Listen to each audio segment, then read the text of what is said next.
Le jour du souvenir, selon M. Drainville. Peu importe son origine, sa religion, la couleur de sa peau ou son orientation sexuelle.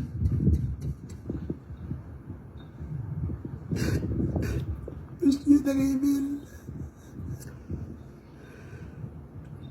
C'est aussi pour cette égalité citoyenne que nos soldats se sont battus.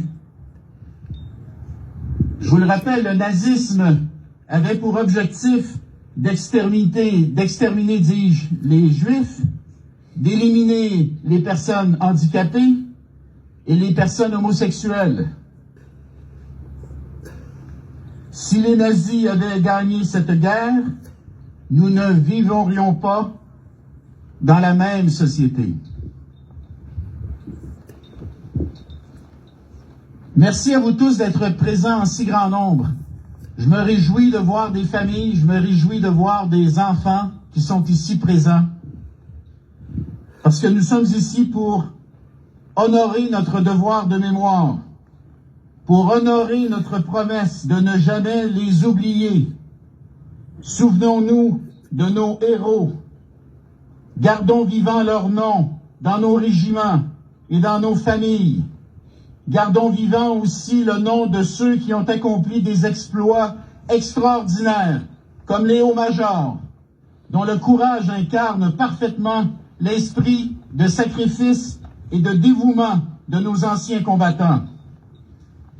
En terminant, à tous ceux et celles qui servent actuellement pour assurer notre sécurité et la paix à travers le monde, je salue en particulier les jeunes cadets qui sont ici présents aujourd'hui.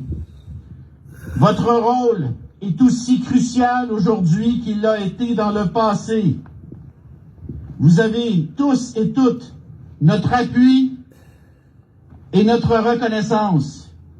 Merci de veiller sur nous.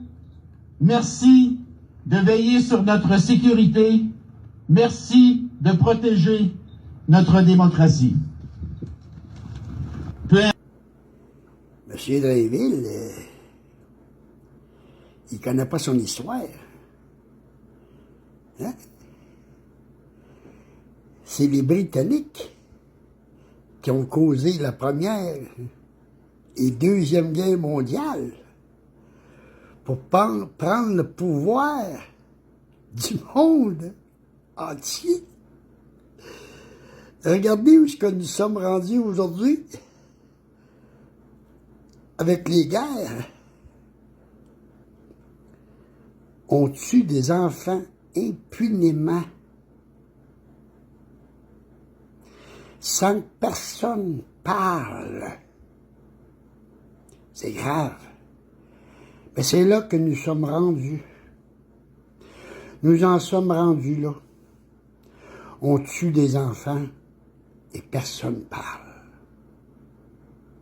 L'ex-soldat ukrainien d'une unité nazie honorée aux communes en septembre, au moment de la visite du président Volodymyr Zelensky, avait aussi été invité dans un autre événement le soir même par le bureau du premier ministre Justin Trudeau.